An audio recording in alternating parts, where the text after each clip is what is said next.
Yo, yo, yo, what's up, everybody? And welcome once again to the UnLearnT podcast. I'm your host, Ruth Abigail, aka RA. What up, friends? It's your girl, Jaquita.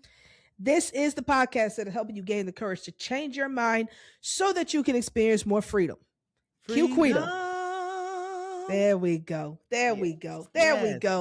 Yes. All right, folks. Welcome back to our summer movie series where we are picking movies that are known and loved and seeing what we unlearn from them.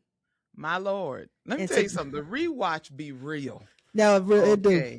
The rewatch be so for real. Because even with your classics, like you're going back and watching them like, dang, it was a lot going on. It's a lot going on.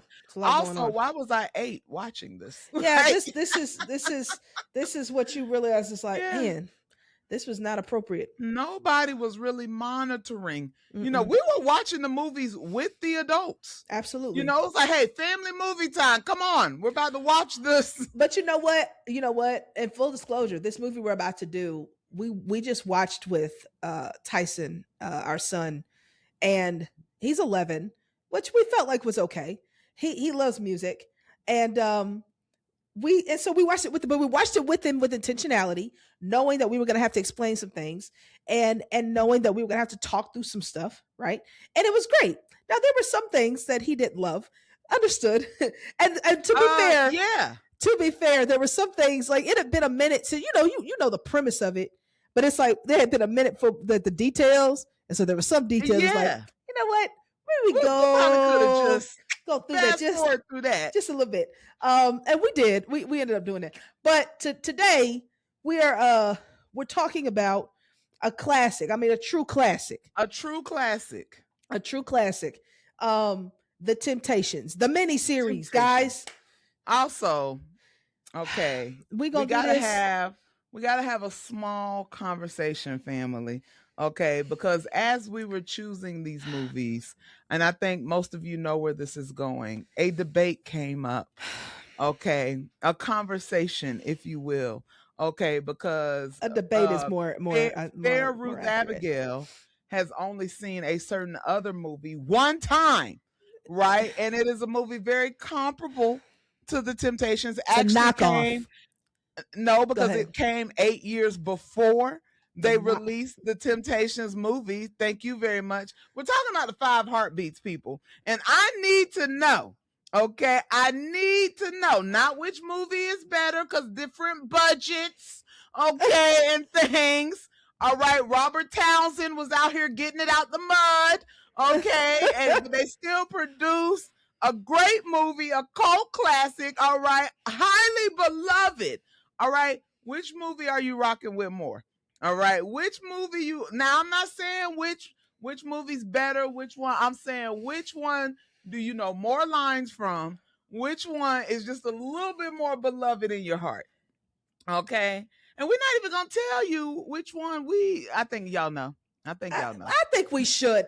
Because I'm not gonna be out here, people. Look, Temptations all day for me. It's just what it is. Like, listen, I'm sorry. It's just no comparison. I love The Temptations as a movie. Fantastic.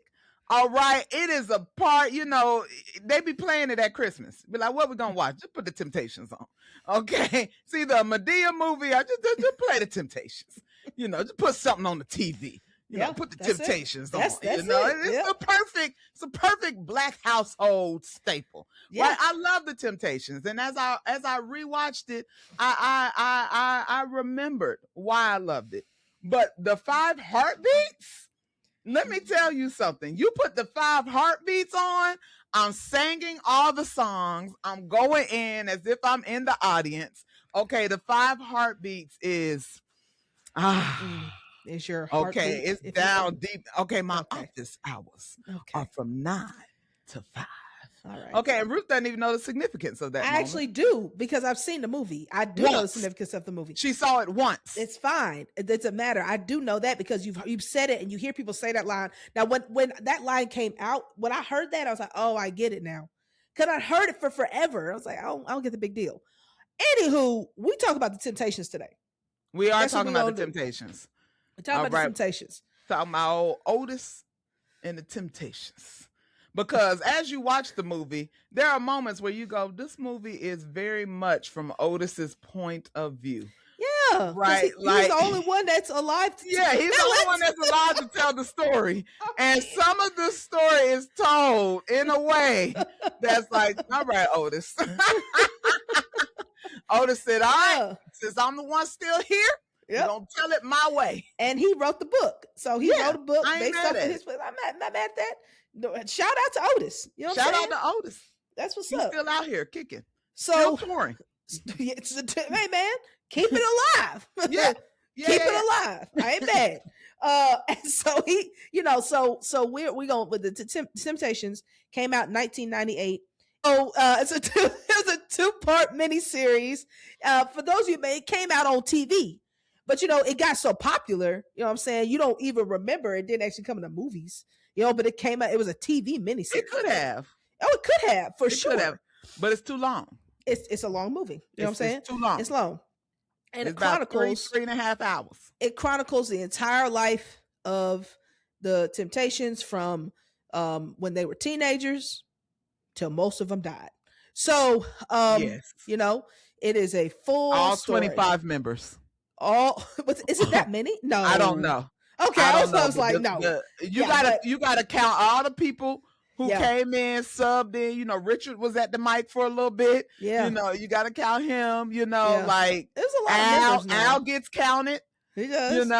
For sure. Yeah. There's a bunch of members. Then they broke off into two different groups. Yeah, they showed it. Oh, that's true. Extras on all of those. That's true. You're right. You're right about it. So what we're gonna do is we're just gonna kind of talk through the movie. We're not gonna hit everything because it's long. But it's a lot. It's a lot going on. So rich. Very rich in theme. Very rich in theme. It is not a comedy, although we as a community have found some comedic moments. Oh, okay, because ain't nobody come to see you, Otis. Oh, okay. Let me tell you something. Yeah. It's a staple in my family. It's it's a staple. Man, ain't nobody came to see you, Otis. Yep. It's not a comedy, but we love certain moments. 28 members. Apparently there were 28 members past and present. I didn't know it was that many. That's crazy. I mean, but you got to think about it, especially toward the end of the movie. It was just people popping up. I was like, who is this man? Like after Eddie left the group, they had some new guy. They didn't even give him a name. They never named this man. He just started singing the high parts. And I was like, who is he? You mean the short man? Yeah. Yeah. He just popped up. Yeah, that's true. So this is a great, like, the Temptations is so iconic. Like, this group and their music and just their persona in the industry is so iconic that you have 28 people that were a part of this group and we still only know them as the Temptations. Like, their brand has been strong for over 50 something years. Like, that is insane. And so I think a big question around that is like, well, one of the big questions is, at what cost do you have to pay to have that kind of legacy? And I think that's a big theme in the movie, because you have these guys who have this incredible talent and all they want to do is sing. And they want to sing, and like, they don't have these, they're not thinking they want to sing, and they want to make a little money doing it, so they don't have to do stuff they don't want to do. But they could never, I'm sure none of them could ever have imagined how big it got and how much it impacted their lives. And so it's like, at what cost was their legacy? And it was a big cost. Like, and it felt like as the movie went on, the 2-part series, right, that the cost kept getting steeper and steeper, because as they got higher and higher, right, like more internal issues started to show, right? Like everything that could kind of hide when you were just trying to make it and all of your energy was being focused on getting there, right? When you're no longer exerting that energy to get there and you're there, and now the windows open on who you really are and what work you've really been doing internally, right? Then everything, we're playing a different game now. Yeah. Right. And not just for the characters who seem to be the most, troublesome, not Yeah. troubled. How about Troubled. that? The ones who kind of had the most, because I think the movie is also very defined in that you have these people who have these very strong family backgrounds, right? Like you have Otis, you got his mom. I Yeah. don't know if that's his dad or his It's his stepdad. stepdad. Okay, yeah, because Yeah. it gave stepdad, but he said you always did right by me. Yeah. And so I was Yeah. like, okay, they got a good relationship though, and that man was there for everything. He was. Every family event, He stepdaddy was there. right there. He was I right said, there. that's a good man, Savannah. That's a good man, right? But you have like their strong family units, and Blue's mom, his mama, right? Played by Jennifer Lewis, and one of Come her on. tamer roles. Okay. One of her tamer roles. Yes. She really gave us mama. She did. Now like we love cooking some all Jennifer the Lewis time. now. Yeah. Come on now.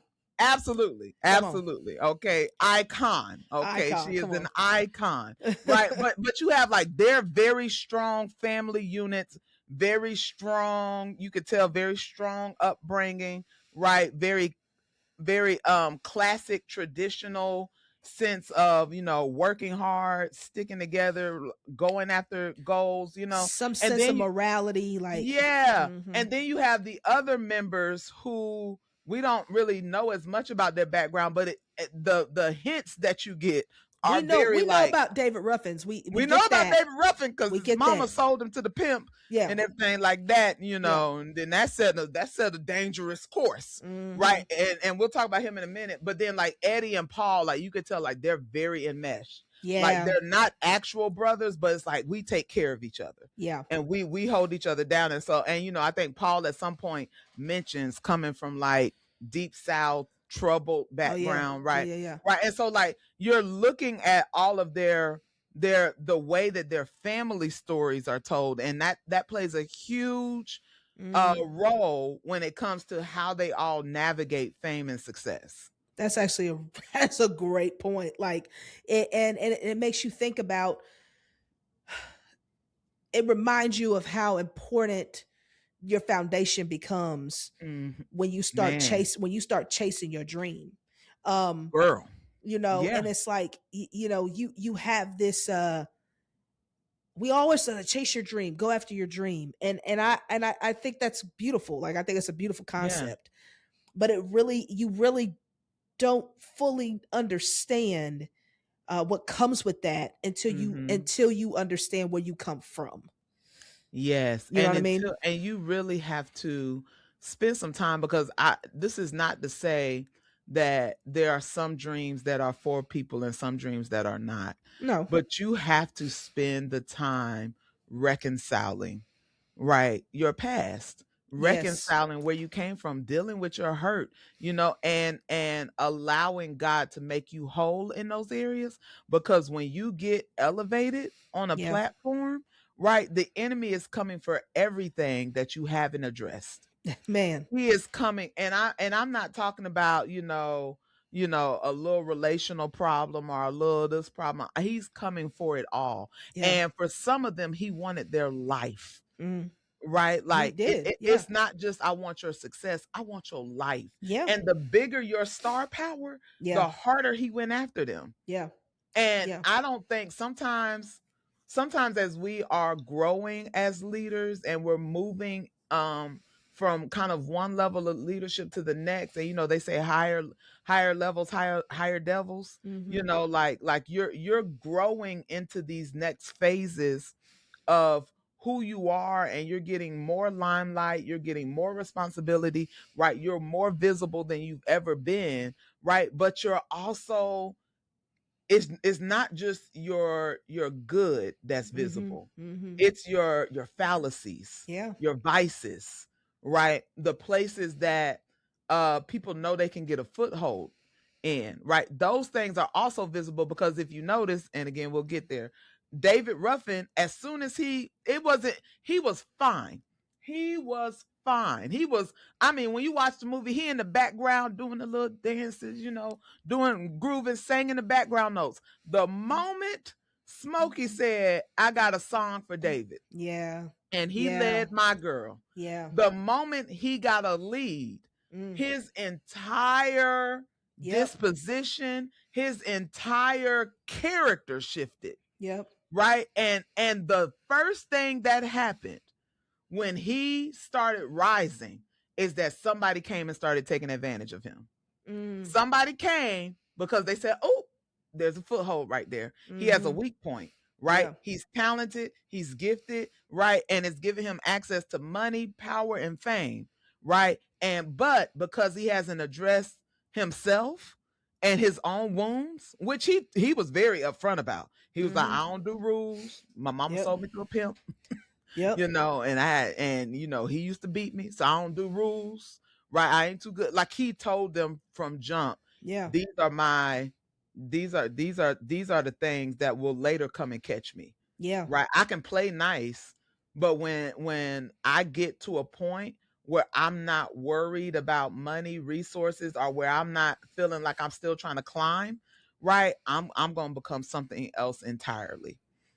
And so let's do this. Let's just go back and paint the picture of the beginning of these, you know, teenage boys in Detroit who were just out here singing, like innocent, doing their thing, and just wanting to be out there. Doo-wop. They do their little talent show, and they do this talent shows, and you know all this stuff, and they get connected. What's homegirl name? In the movie, Johnny May Ruth. Vanessa Bell Calloway. Back at it again. Back at it again. Their very first manager, and they didn't know no better, and so you know I think this is one of those. They really didn't know no better, because if you tell me to come to a radio station that's in the middle of an apartment, and with a leak, and you know you got people upstairs, like you got to tell to be quiet. From Kid and Play. Yeah. Yes. And so it's like you know, but they don't know, but it's kind of that they want something so bad they're willing to take what they can get. Yeah. And that's and on some level that's part of the grind. Yeah. But on another level though, they needed wisdom. They didn't have it. They didn't have anybody to guide them at that point. They were just out there. And so you start to see how having talent but little wisdom, what that gets you. And it's like, you know, we really elevate talent in a lot of ways. Yeah. And we celebrate talent, and we put talent on display. But we don't always do that with wisdom, and we don't celebrate wisdom, and we don't display wisdom, or we don't encourage wisdom if your talent is so good. Like it's like that overshadows so much. Yeah. And that can be really dangerous, because talented people, that is really step one of your journey. You have this talent, but it's not enough to pull you through. We have to help people focus on the other things that they're going to need to actually progress forward. Well, I think, you know, it is seen in so many people's journey, especially in the music industry, that talent without structure will be taken advantage of. Absolutely. Right. Like if you don't know the business, the people that do know the business are going to come in and take advantage of you. We're thinking TLC, you know, and Pebbles. All right. Like it will cost you. Right. Because, and I think, but that's not just in the music business. That is in every area of your life, because if you are talented, but you are not learning the rules of engagement around you, right? If you're not learning organizational structure, if you're not learning, right, how people in positions are making decisions and why they're making the decisions that they're making, right? You are going to be a pawn. Yeah. And not a player. That's right. In order to become a player, you have to learn the board, right? And you cannot just be really good at the one thing that you do. No. You have to learn what everything else on the board is doing and why they're doing it and who has the capacity to do what, right? And why their moves are essential for winning the game. Yeah. Right. And so I think Otis, who is seen throughout the movie as just a natural leader, right? Like he is just like, hey, you know, because Otis and Talent, you know what I'm saying? On that one song, he went, I said, you better ha to the people, Otis. I said, who let him breathe in this mic like this? Hilarious. But Otis said, I need a part, and my part ain't finna be the same. But Otis was the leader. He was the organizer. He was the glue, right? He was the one that kept them all together, right? That set structure to what the group was going to look like. He's the one who assembled everybody, right? He's the one who went and got Blue. Yeah. Right. They were out there singing. They heard Blue do that, hit that. Oh, right. They was like, we got to have them. We got to have them. Wait. Do it again. Do it again. No. You're be glad I did it once. Okay. But, you know, like, you know, he is the one, and he knew his people. He knew their downfalls. He was always worried about what somebody's going to do because he knew what they were capable of, right? He knew their capacity for good and their capacity to mess this all up, right? He was just very observant and cognizant as a leader. And even with Johnny May, you know, when Barry Gordy asked him in the bathroom, y'all got a manager? He was like, Blue was like, yes. Yeah. And Otis was like, we don't have to have one. Yeah. We can be free. Okay. Yep. Because Johnny May can't get us where you can get us. That's right. Like his mind was always surveying. And even when Johnny Ruth came around with that car with their name on it and a wad of money that she put back in her bra. Okay. Right. Like when he was like, well, I'm trying to learn the business of it, right? Nobody else was concerning themselves with the business, right? Yeah. Otis was always on top of the business. And as the movie progresses, he was always making business-minded decisions where other people like Eddie and Blue were like the people, right? Like, I really want to talk about Blue because Blue's my favorite character for a lot of reasons, but mostly because it takes a lot to be a second. And it doesn't always get as acknowledged. Because Blue didn't lead a lot of songs, right? But he was the foundation of every song. You know, I played tuba, so you know that's what we prided ourselves on. You need the bottom, okay? You need the bottom to hold the song up, right? Y'all play all them little trills and all them little melodies and notes and stuff, right? But my whole note is holding us down. There you go. Right. And so Blue was holding the bottom. But I think Otis, as a leader and as a person that was constantly trying to not just grow as a person, but grow the group. Yeah. Like help them to, he realized I got to grow my people in order to grow us as an organization. So it's something, to a red flag if you are in a position where you have a mindset like Otis and his character, and you're interested in understanding more and not just being a pawn, but understanding the game. Yeah. And the people around you who know the game keep you from it. That's a red flag. Yeah. Oh, yeah. And so, you know, with Johnny May, she was, like she said, she had this wad of money, this car, and she was like, y'all don't worry about this. Y'all just sing. That is a red flag. Like, that's a red flag. So, you know, just be careful about people who want to keep you stuck in that talent role. And that's all they want you to do. That's all they want you to focus on. They don't want you to have to do anything else. It may come across as we want to unburden you from the hard part of the business and from the pressures and all this stuff. We want you to just do what you do. That is a trap, honestly. Yeah. It's a trap, especially if you're interested. Now, if that's not what you want to do, that's fine. But if you've expressed interest in understanding more and they want to keep you in this box, you need to pay attention to that. You need to see what that is, because it keeps you in a place to be controlled. Yes. And when, you know, if you have a high degree of talent, understand that anybody who wants to control you wants to take advantage of you. And they're going to win on your behalf and not share with you the spoils of the win. Yeah. That's what's about to happen. And they're going to take you where you don't want to go. They're going to, and you won't have any option because you have decided I'm just going to stay in this lane of talent because that's what they told me to do. Yeah. But that ain't, if you know in your heart that that's not what that ain't what you built for, you built for more. You need to find somebody or find people who are willing to put you in position to know more. One of the things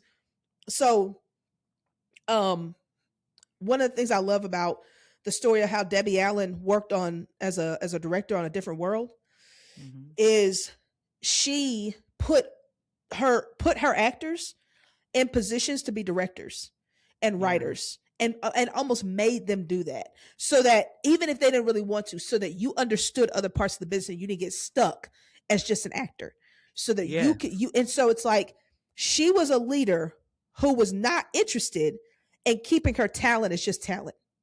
She wanted them to grow. And it wasn't intimidating to her because she was like, I do what I do, but I need you as these young Black actors to not get stuck in these roles because these people will take advantage of you. And that's very true. If you don't learn how to do this other stuff, you're at the mercy of people making phone calls to you, and they're not going to make that phone call because they don't want you. So those are things. It's like, hey, she is a leader worth following.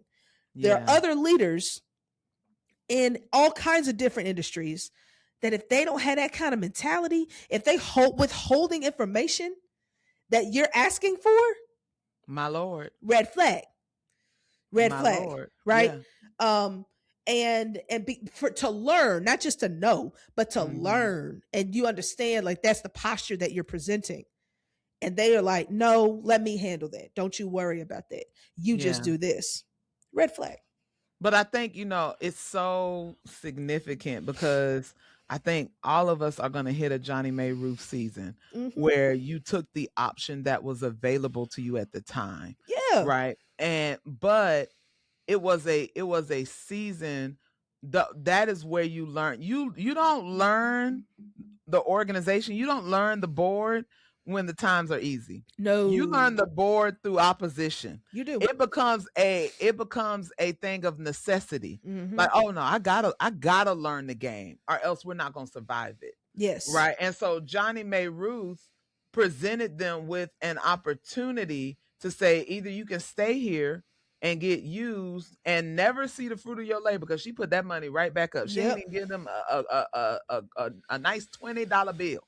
Nope. Okay, she put all that money back up, right? But she was instrumental in getting them to Motown, in that the knowledge of knowing what she was holding back from them pushed them to pursue something that could be greater. Absolutely right, including a better name, because the Elgins was horrible. Like, the Elgins was horrible. The distance. What were they before? Otis Williams and the Siberians. I was like. Yeah.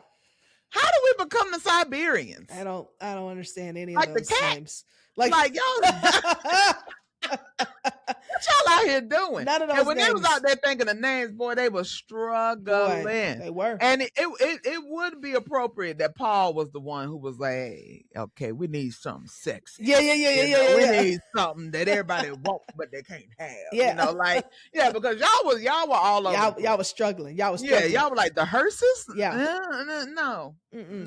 Y'all was struggling. But you're right. Like, it hurt them being that obstacle that she presented when they had to make a decision. We're either going to go with her. She was like, if y'all walk away, I'm taking all of this because it's mine. And she took it. And realizing that I'm going to have to give up what I thought was my opportunity in order to get a better one. In order to get a better one. You're going to have to walk away from something sometimes. Yes. In order to get what's actually yours. And what also happened was Al walked away. Lord, Al. And he took Richard and the boy whose name we'll never know. Yeah. When I was watching the movie, I was like, hey, I ain't even seen this I forgot about him, man. Yeah, we don't know him. That random little fifth boy. He ran away. We never saw him again. We never saw him. Al ended up coming back. Richard came back later on in the movie. Yeah, we ain't but seen that dude. Young man is just gone. We don't know. And it's like, hey, and so sometimes it's like, it it also the manager, they had to get rid of her, but also Mm-hmm. sometimes the people you thought you was gonna go to the next step with, They gotta go. they gotta go. Like, Yeah. and you see who's really in it, and you see what, Mm-hmm. because the obstacles also reveal the character of the people around you. Can you handle opposition and not Mm-hmm. quit? Yeah. And My Lord. 3 of the 5 of them couldn't do it at that time. They Listen. left. But the second, Blue, I'm telling you, without Blue, Otis would not have made it. Oh, that's facts. Because you gotta have somebody that you know is constant, Yeah. that understands the vision, that is willing to ride when it gets tough, Yep. that you can have real moments with, because Otis never had to worry about what Blue was out there doing. You know what I'm saying? He never had to worry about, because again, the movie starts with their foundation. Yeah. Right? And when you invite Blue into the group, he said, you gotta ask my mama. Yeah. Okay, I'm not the one you gotta ask. You know, I got a foundation. You gotta go check with that. Okay, right. And Blue as the second becomes the support to the vision that continues to propel it forward. Every time they get to a stopping place, or every time it feels like we're not gonna make it to our next, it is Blue who provides the reassurance and the steadiness that says we can do this. Yes. Right. Yes. It's and I just, I learned, I tell everybody, I used to include it on my resume, when I was a youngin'. I no longer do, but being vice president of Furman University Gospel Ensemble underneath Ruth Abigail as president, right? That was our claim to fame at Furman. It was. What were you known for at Furman? Furman University Gospel Ensemble is what we did. Okay. Yeah, that's what we did. And I could pray at a couple of events. All right. But mostly Furman University Gospel Ensemble, okay, is what I had to offer the Furman community. Right. But being her second, I didn't realize it at the time, but I learned so much more about leadership being a vice president than I ever would have learned being a president. That's good. And when I graduated, I was like, I know how to help carry vision. Not necessarily casting it, right? Not necessarily being the one to say, hey, I have all the ideas and all the thoughts, but I can carry it. And I will tell you that a journey that where I've had to do some unlearning in being that, really good second, is I've had to unlearn that I'm supposed to carry everything. Because when people realize you're a good second, they will just, hey, you know what I'm saying? You're on this journey. We need you on this journey. Not because I'm necessarily the best person for the job, but because I'm the most stable and steadfast for the job, because it's part of who I am. I'm called to be a second, right? And there are some areas of my life where I'm a great first, but even when I'm a first, I carry leadership like a second, right? Like I carry it like I'm here to support the vision of the people that I serve. Yeah. Right. Good. Like, and I have vision. I have vision of how to support and how to help and how to strengthen y'all. Yeah. Yeah. Right. And so, and knowing who, you have to know where you sit at in the group. And I think that was what became such a huge thing. One thing about Otis never tried to be the star. No. You know what I'm saying? No, he didn't. Otis knew, besides that. Yeah. Okay, Otis knew. All right. And that one little song he sang for his boo. Yeah. I gotta get the boo. Yeah. I'm saying these 3 little lines after the fellas, because I need to get Josephine. That's it. Okay. And Josephine's let me tell you, I love her too, but we'll get to her in a moment. But like everybody in the group played a part. Yeah. And what happened was, when people overplayed their part, because being a part of a team means that you have a role to play. Yeah. Right. And on that chessboard, because y'all know we like a metaphor, so this might be the one that we just continuously go to, just giving y'all fair warning. Right. But on a chessboard, you have the knight that has a role, and he can go in an L-shaped formation. Right. And you have the queen that can do this and the king that can do that.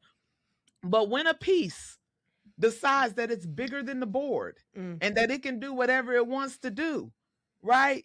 You out of formation. Yeah, the game and is like no longer, Otis said, nobody's bigger than the group. Yep. Nope. Because that was Otis's, David Ruffin's claim to fame was being a lead. Yeah. Right. As was Eddie. Eddie's was, I'm the high. Nobody can sing the high.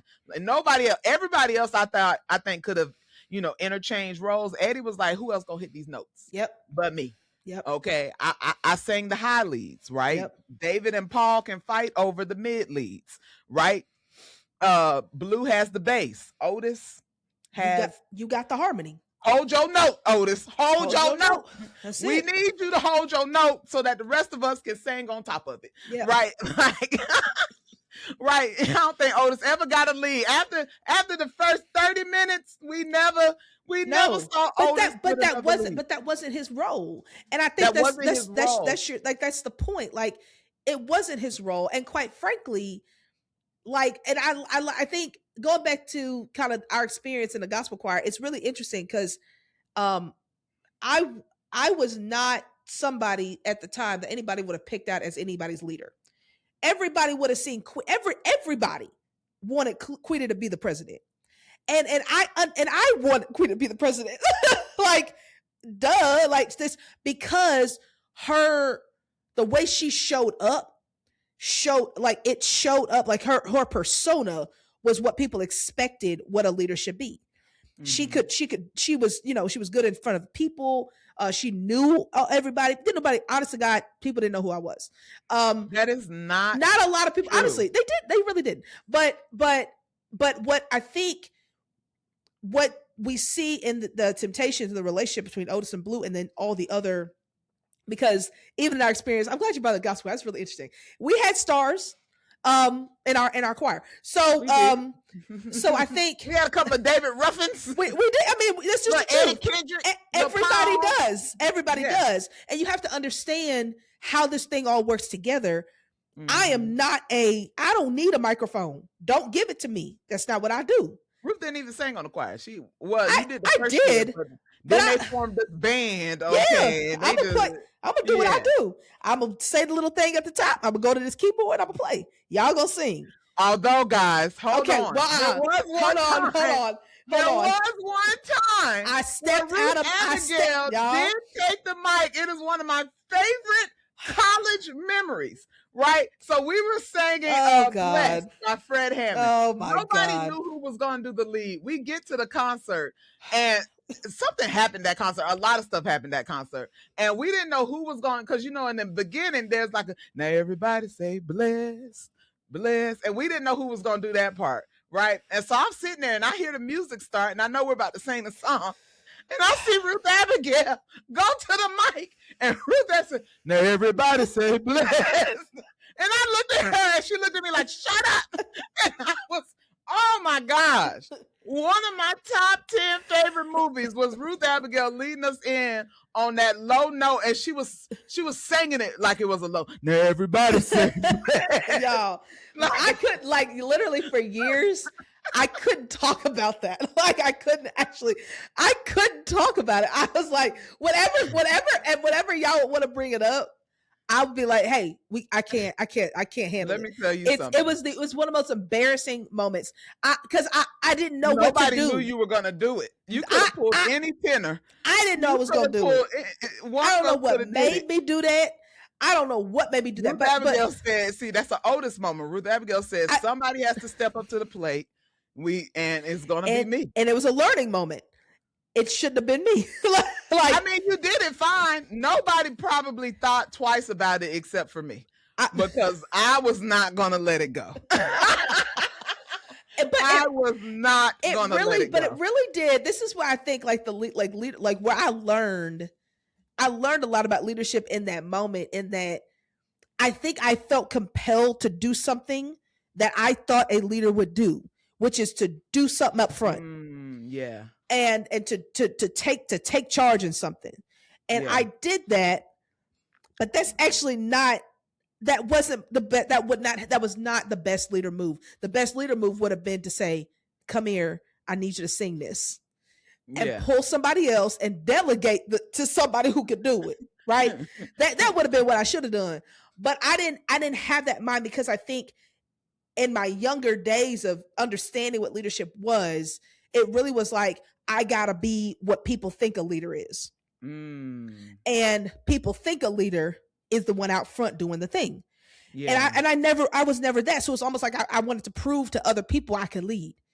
And but I'm sorry, I didn't mean to cut you off. Well, no, that's it. I mean, I just think, but I think that we don't see that, like Otis, we don't see that necessarily in him. He understands his role. He understands when I step up in the moments that it's time for me to step up, I'm gonna step up in the deals. I'm gonna step up in the studio. I'm gonna step up when it comes to conflict. I'm gonna step up, when it comes to encouragement, when it comes to making hard decisions and having hard conversations, right? I'm gonna step up there. These guys are gonna step up on stage. That's so good. And that's so good. And I think, some of them struggled with that, throughout their own personal journeys. But at the end, when, Otis, they all old and, trying to rehearse and their knees hurting and they can't do them dips and flips like they used to. And Otis was like, all right, we're coming back here tomorrow and I'm going to be hard on y'all. And then David Ruffin was like, some of us you should have never stopped being hard on us. Right. Some of us really needed that. Yeah. Right.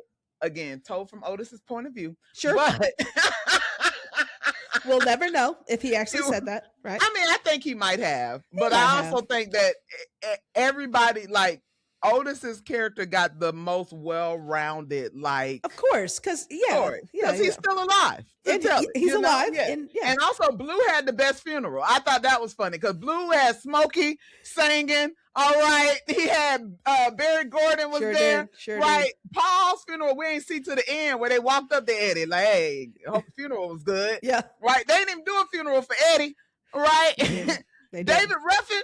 No funeral. They said they identified the body though. That was sad. I mean, that that was sad. But Blue, I said, now we got a whole 10-minute funeral scene for your best friend.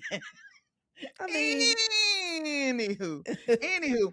But I think Otis was just really clear on who he was, and it never deterred him. He never stopped being who he was, and one thing, last point about Furman Gospel Ensemble, which shout out to Fuge, very dear place in our heart.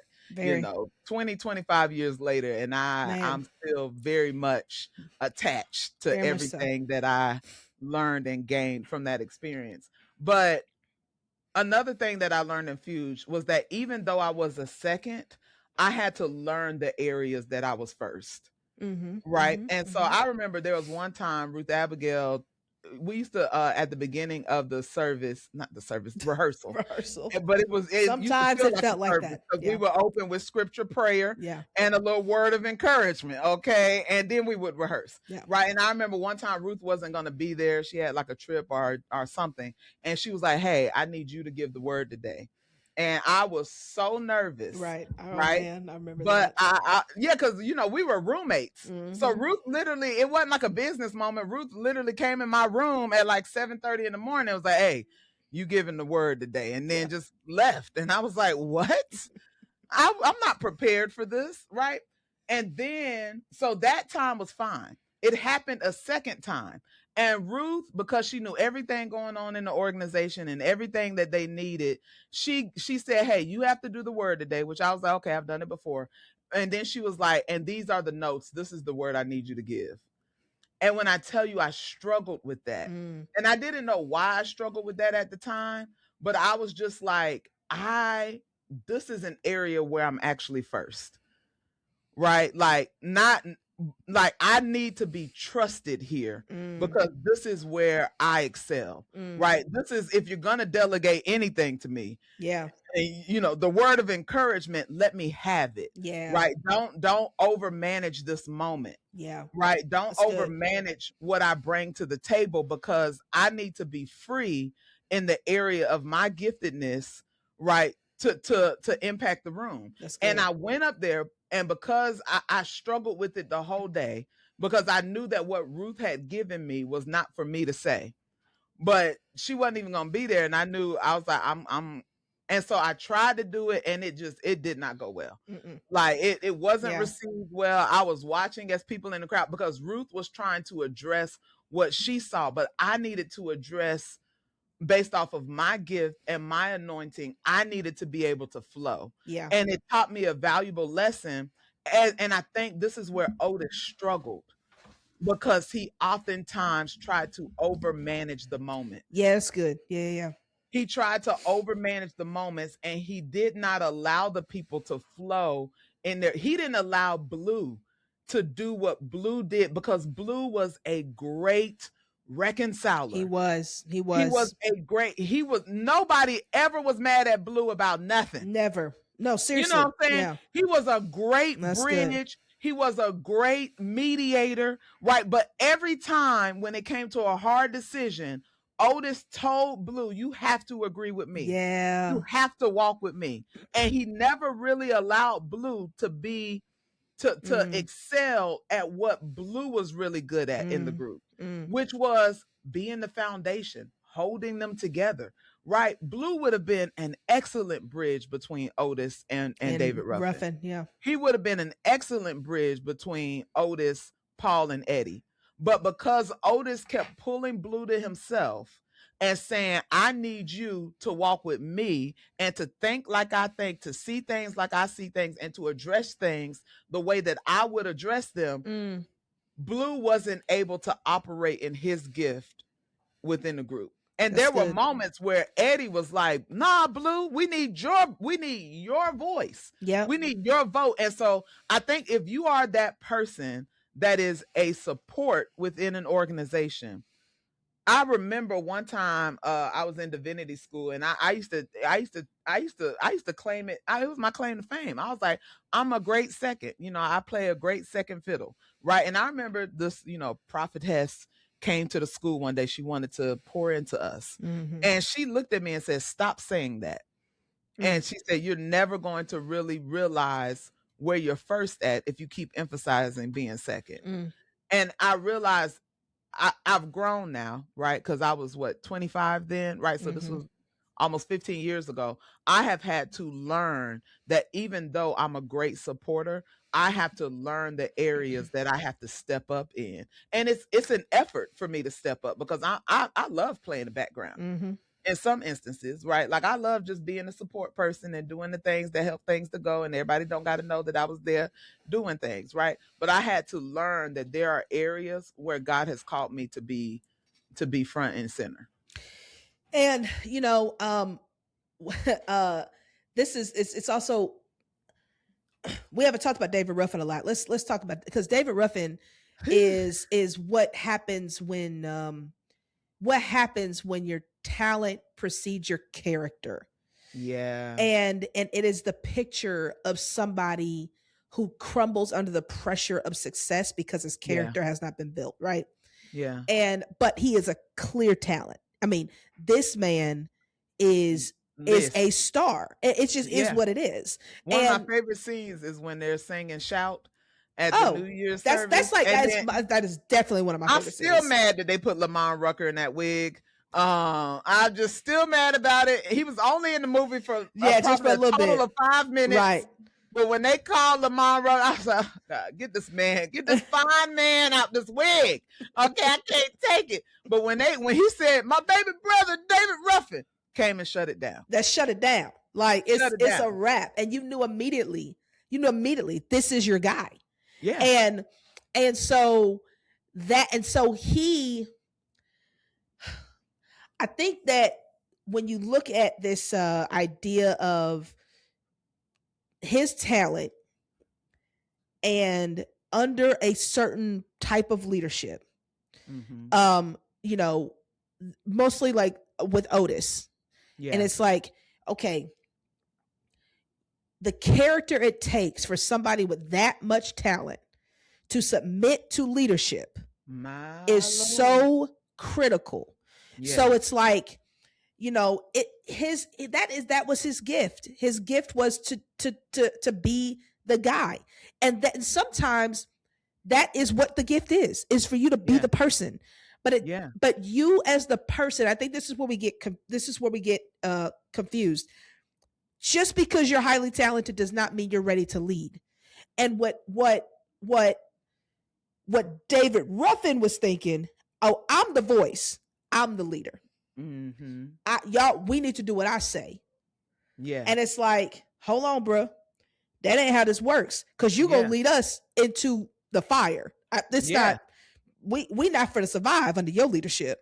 I'm David Ruffin, and these are the temptations. Like, ooh, like, nah. He was about to get beat down that night. I mean, he was, honestly. And so this is where we have to be very both sides have to develop in what they are built to do, right? Mm-hmm. Otis needs to develop in his leadership style, as we've been talking about, and not overmanage stuff and not overmanage people. Yeah. And David had to develop in his character to submit to leadership.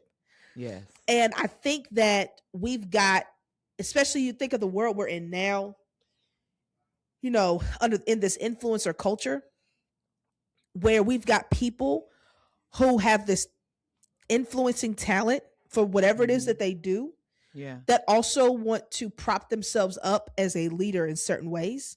Yeah. But but it's not really what you should be doing. You need to submit to something so that your talent can go as far as it can, but you need to submit to something that is going to support your talent. Yes. But not feel like your talent's going to take over that, because that's not talent. Does not lead. You can't lead with talent. And I think at the same time, Otis, I think it would have been as hard. I think it would have been much harder for Otis to lead if he had the talent of David Ruffin. Oh yeah. You know what I'm saying? So like there really is a beauty to what a team can be. Mm-hmm. If you all are willing to submit to the vision of what's there and not your own desire for you. You know what I'm saying? Yeah. And that was really where it started to break down. Like you were saying earlier, David Ruffin was just happy to be part of the group. Yeah. And he was good. Yeah. And then somebody said, David, this your song. My girl came. But I mean, it's undeniable based off of what we saw in the movie. Yeah. Right? That before David Ruffin led a song. Yeah. Yeah. It was just a matter of time. Yeah. The highest they got was like 76. Yeah. On the charts. Yeah. And you know what I'm saying? David Ruffin came with that My Girl. Yeah. Okay. And I've Got Sunshine. But it was also a cloudy day. It was him, but it was also the song. Let's be like, no. It was the song. Eddie could have led that song and we would have been fine. The song was going to jump. The song, you know, I think Smokey finally got that winning formula. Okay. Also, I thought all the songs were good. I was like, hey, I know. That was a bop. Yeah. But I feel like, you know, they were, I think the crowds were just a little bopped out. Everybody was passing out bops. You know, like you had to really have something special. And My Girl was that, she was that one. Yes. She was that one, right? But I think David Ruffin took that as not the song made the difference, I made the difference. Exactly. Right? And then David started leading more of the songs. Yep. Right? But you know what I'm saying? And when you really look at it, David really kind of took Paul's spot. Yes. As that middle voice. Yes. Right? He wasn't as strong as Paul, but his voice was a little bit more melodic. Yeah. And so I think the song started getting written for David. So those parts where Paul would have been in the front, you know what I'm saying? Because I think when they invited Paul and Eddie in the group, it was, these are our front men. Yes, this is the front man. That's right. Okay, that's and right. I think that's probably part of the reason that Al got a little bitter. Because for sure. Al for a while was Al was the front man. Mm-hmm. Yeah. And then y'all bring in Paul and Eddie, and we said Al. Yeah, yeah. When Al left, we was like, bye. Bye. You around here drinking and fighting. I love Paul's voice. I personally loved Paul's voice. And I still think, like, to me, they neck and neck, he and David Ruffin. Yeah. Paul has a bad voice now. Yeah. Yeah. And I really enjoyed everything he did. Yeah. Yeah, but the song started getting written for David. Correct. Right. You get what I'm saying? And so I also think, you know, Milk Paul when Paul was drinking that milk, you know what I'm saying, he was strong. You know, milk make the bones strong. When he got on that liquor, okay, he became a different Paul. He became totally different Paul. You know what I'm saying? And everybody, let me tell you something. I remember when I was in divinity school, pastoral care classes were like my thing. I could, if I could have taken only pastoral care classes throughout my time there, I would have done that. I loved pastoral care. And I remember in one of my classes, we read this book. I think it's called Not Another Drop. I'll find the name of it, but it talks about how with alcohol, you don't know which drink will make you an alcoholic. Like and every time you take a drink, you are taking a gamble that this will be the one. And for some, and it talked about, the book talked about how there were some older women who had never had a drink in their life, took one drink and it sent them over the edge, right? Or an alcoholic who, you know, drank their whole life, decided to stop drinking the moment they came back and drank, right? Like that took them over the edge. Like, you don't know which drink for you, and everybody has a different number. And I personally don't play Russian roulette, right? But you know, I think for Paul, because in the beginning of the movie, you have to know there are characters in the Bible where the Lord came down from the heavens and said, hey, don't drink nothing.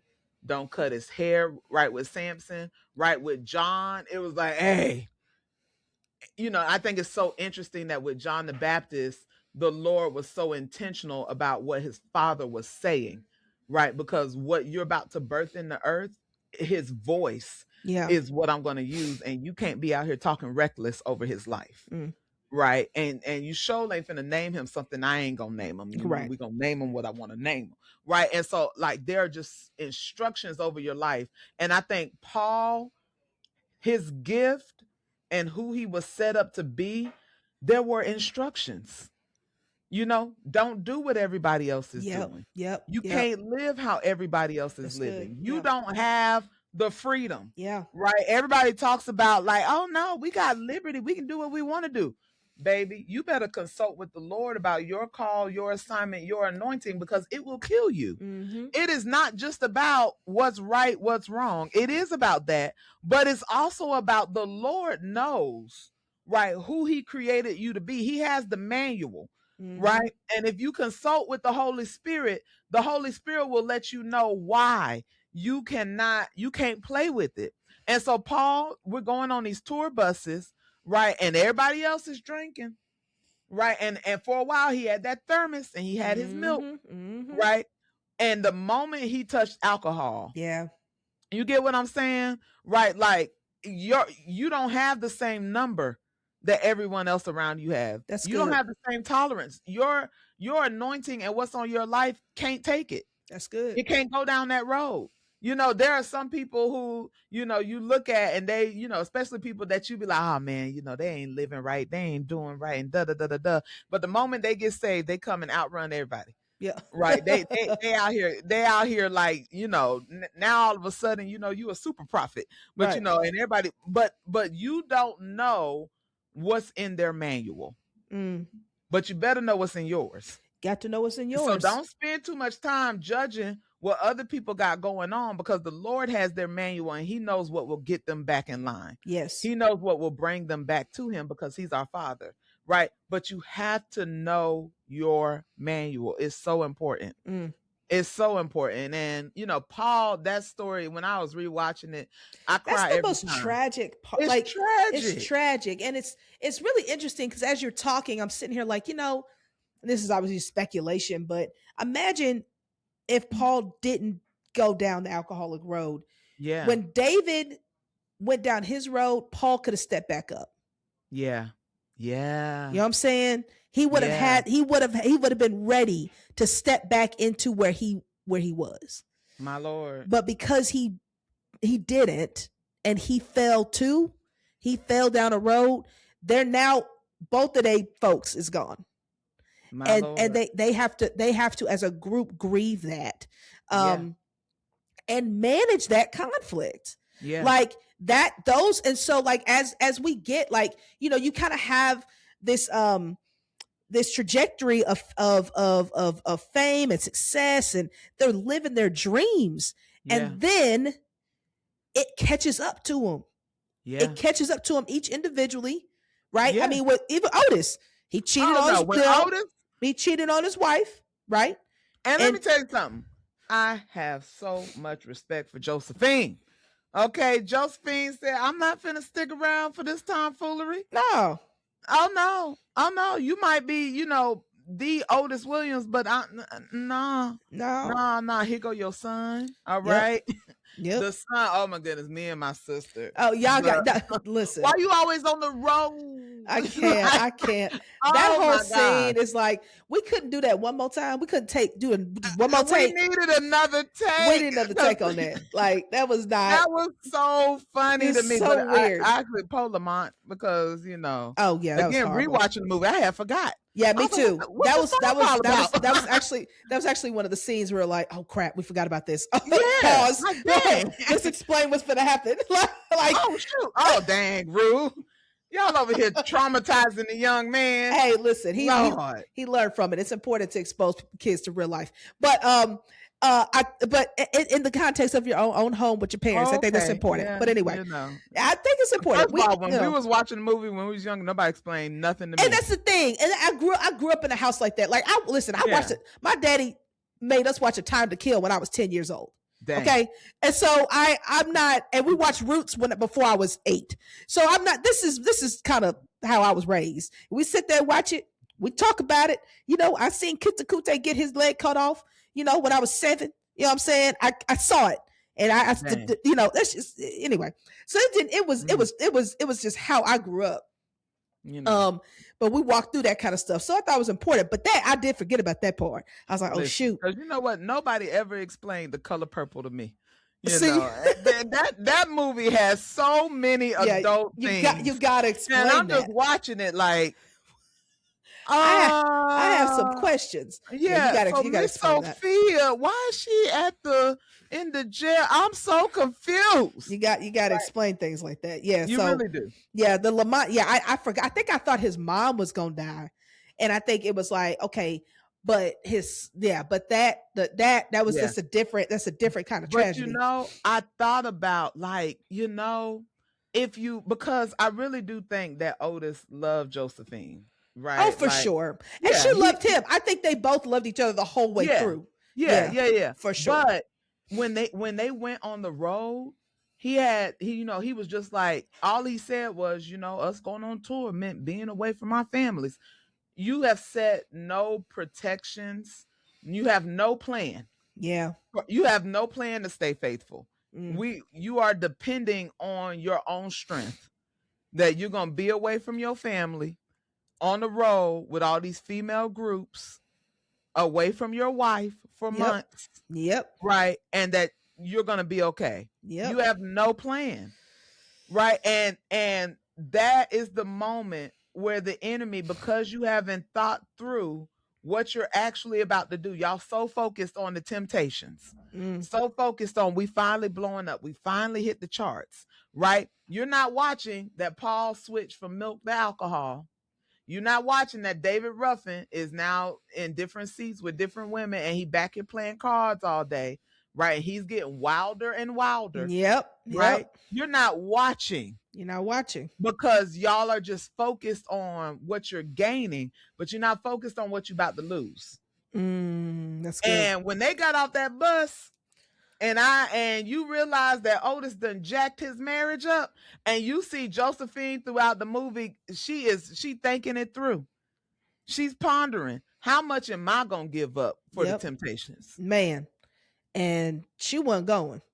She was not going. Nah. And I really paired her against Paul's wife. Yeah. Yeah. Right? Yeah. Because Josephine was growing more and more independent. Josephine was like, oh no, you're not gonna play me. Yeah. Okay. Because I can go have me a good life. Okay. And I'm gonna love you, but I'm not gonna be a part. I'm not gonna take part in you dismissing me. That's right. Right. But I watched Paul's wife like take on a more helpless position. Yeah.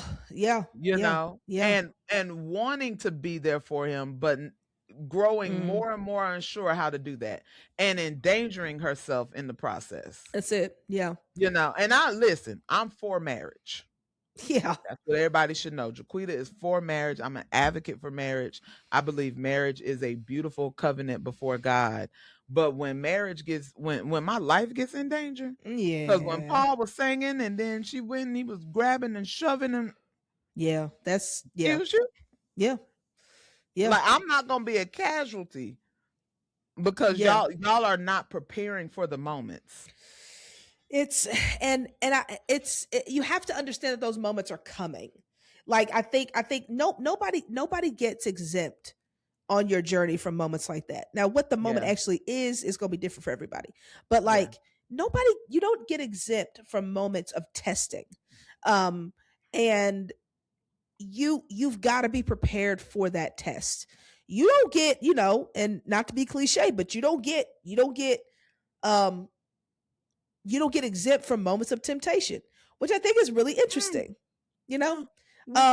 Just the nature of who they decided to become, right? In the name Temptations, they all were succumbed to their own temptations. Oof. You know what I'm saying? Even Otis, all of them. And so you have to understand, like, in your pursuit of whatever you're pursuing, you're going to be faced with things that tempt you.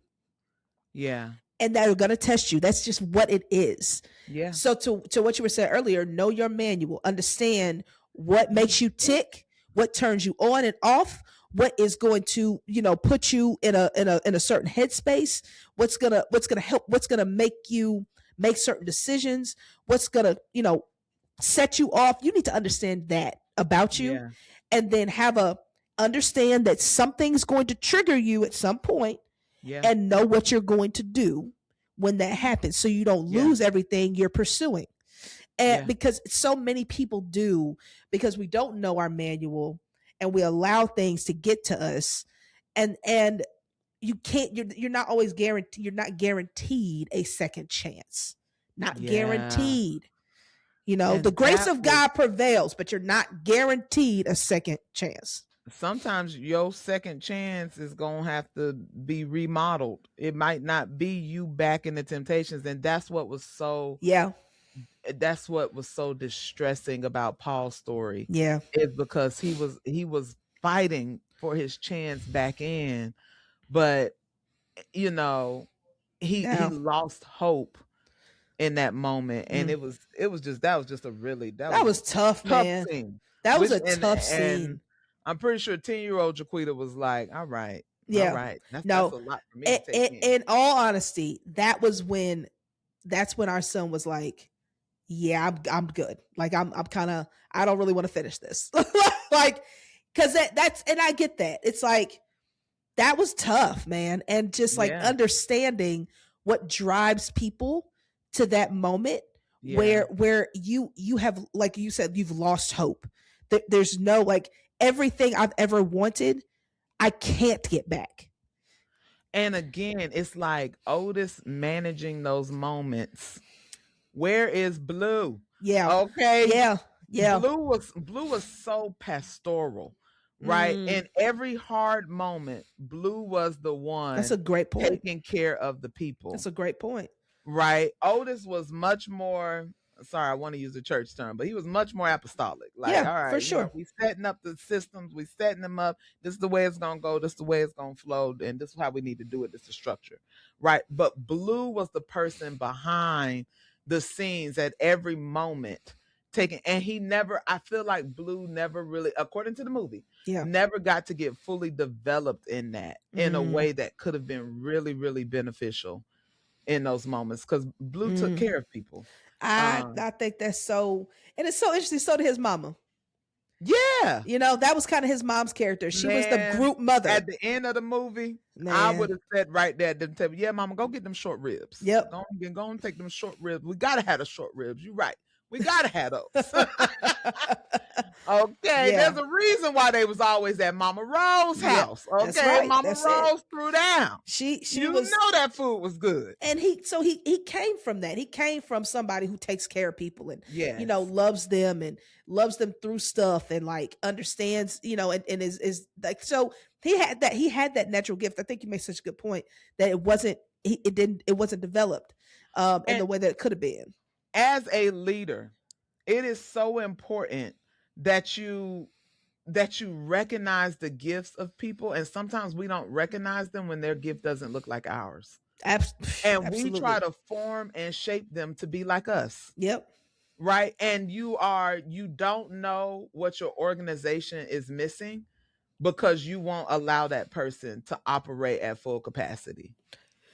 Yes. And also, let them be the expert at it. Don't manage somebody else's genius. That's good. It's not your genius. Right? And a great leader will name the genius for you and say, "Hey, this is you. Yep. This is what you have that we need." Right? And I want you to go and I want you to soar in it because that's not my genius. Ain't nothing worse than a leader who think they have all the geniuses and try to overmanage yours. That's right. It's gonna shut your people down. Yeah. You shut your people down. Some of the best parts of leadership are the moments when I step back 1,000% and allow them to flourish. The key to that is having the right people on your team. Yes. That is the key to being able, and that's the key to not even being tempted to overmanage. You got to have the right people in the right place at the right time. Yeah. And so it can be really hard when you start to see things that just aren't fitting. So like even with David Ruffin, at some point he honestly became a solo artist in the group, and that doesn't work. Yeah. You can't do that. So, and when he was doing it, he was the only one on that page. Even Eddie, we really talk about Eddie for real, but like even Eddie wasn't that way. He knew he had a voice, but David put that in his mind. Yeah, we the voices, right? And he really wasn't. Excuse me. He really wasn't thinking that way. So honestly, there's an argument maybe to be made that there's a point David should have probably gone solo early and left the group because he wasn't a fit for the group anymore. I think he was a fit for the group. I think it was his wounds that were leading, not his gift. And I think if David had gone solo, we would have seen it would have been, which he did at some point, right? Like, because he had to still make money when he got kicked out the group. But I think that if he had just a purely solo career, like I think his downfall would have been even more accelerated. I agree with that. I'm saying though, from the perspective of the group for the Temptations, he probably should have got fired earlier. Before it got to that point. I do want to talk about Eddie though, because I battled with Eddie because I was like, is Eddie an enabler? Right? Because Eddie was in support of maintaining their status while they were in wounded places. Yeah. Right. And he was, with Paul, when he was, at one point in my life when I heard Eddie say, we got to watch Paul around the clock, 24 hours. Off the bottle, take shifts, make sure he doesn't go back. At one point in my life, I was like, yeah, that's noble. Yeah. At another point in my life, I was like, absolutely. That ain't my responsibility. Paul is a grown man. Right, he gonna stay in this treatment program. Yeah, that Paul gonna do. You're gonna stay in this treatment program, and these people who get paid to watch you around the clock. Yeah, I'm gonna come visit. Yeah, I might even come, 3-4 times a week. Be like, hey, I can't come today, but I'm gonna be there tomorrow, bro. Okay. No, seriously. I got you, and I'm praying for you nightly. Yeah, nightly. Yeah. Right. But I think like Eddie was unwilling to force people to grow. Because And I think for different reasons, right? For David, he was always afraid, I'm not going to be able to make it without them, right? Like Yeah, he had, what's it called? that's a good Attachment, point. trauma bonds, Yeah. right? Like Yeah. he was like, I'm not going to make it if Paul's not here. I can't make it without David. We're not going to make it without David. Very fear-based decision making. Whereas Otis was like, I done seen them coming, I done seen them go. I done seen them come okay, and go. The organization can survive the loss of anybody. Okay, except the only time Otis was willing to stop business because somebody was hurt was Blue. Yeah. When Blue got shot, he was like, hey, we coming up off the road. But that shows, to your point, that relationship and that kind of first and second relationship, like, hey, look, because let's be real, we all got those people that's like, hey, I can't do it without them. Like, yeah. I need them. So yeah. if you want me, you got to get them.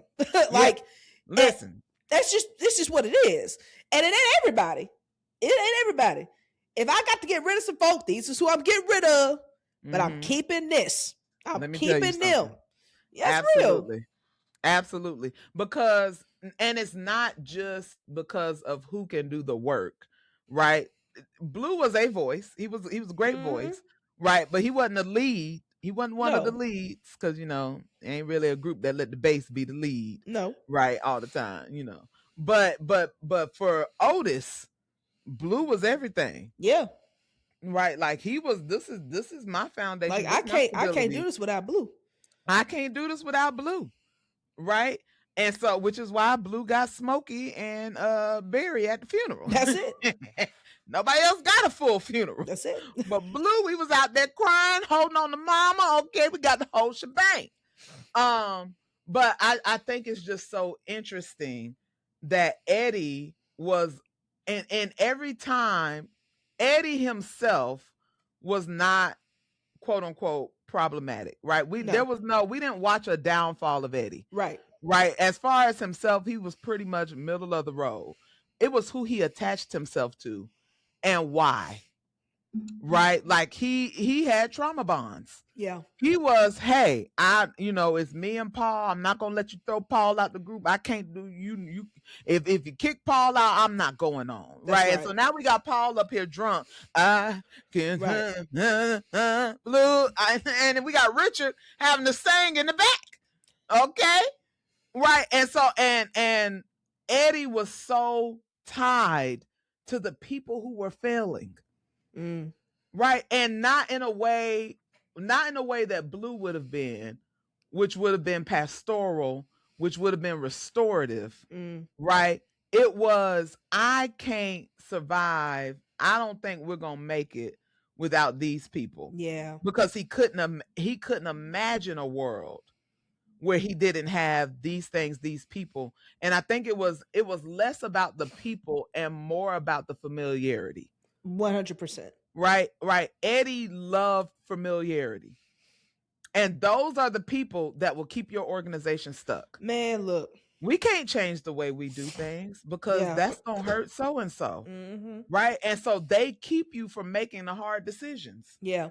Or they resent you when you make hard decisions, and they can't when the tide shift or when the organization makes a big shift, they can't move with the tide. Yes. They can't flow with the new direction of the organization. Right? They don't see the new strategic plan. They're still sitting there salty because what was wrong with the way we used to do it? And oftentimes, again, Eddie had a talent and will hold you if you allow him to, can hold you hostage and say, okay, if this don't happen, I'm gone. And as a leader, you have to let him go, let him leave. And so, there was that, you don't get to make demands that are when you aren't taking when you're not looking at the full picture. And even though you might have a lot to offer, and that can be really hard as a leader who has to make difficult decisions, you can never allow anybody to hold the best decision hostage because of what they bring to the table. No. Because if you think an organization is going to stay stuck in order to keep you, Oh, you An confused. organization is a living, moving, breathing It's an thing. organism. It is Yeah. it And doesn't. it will Yep. move on without you. Without And you. guess what? They found another man. We don't know Sure his name. did. They never gave that man's name. Was it Lenny? That man was, huh? Was it Lenny? Why did that just come to me?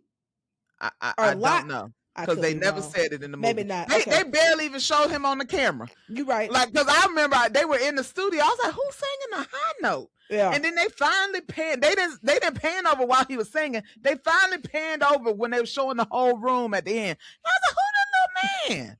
Who is that? But he's singing. He's singing the high notes. Yeah, he was singing. He holding down Eddie's part. Because you aren't the only one. If you don't think for one moment that that first of all, this organization is not loyal. No, it can't be. It's not going to be loyal to you. It's right? loyal to it. It is loyal to it. Yeah. And when it assesses the risk versus the benefit, right? And depending on the way that scale balances, it will boot you out for its own survival. Mm-hmm. Right?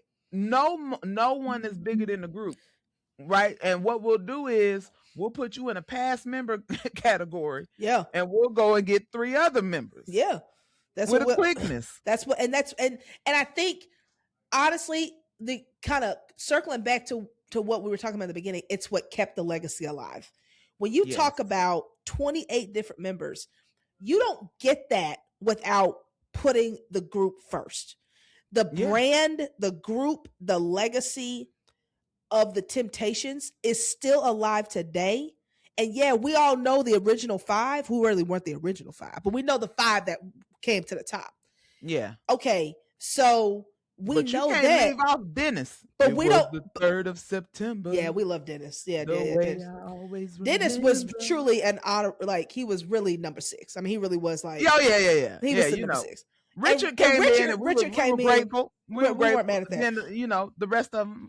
Whose name we don't know them. Well, we don't. I mean, they're known, but we don't know them. And I think understanding that the life of something is not dependent on specific people.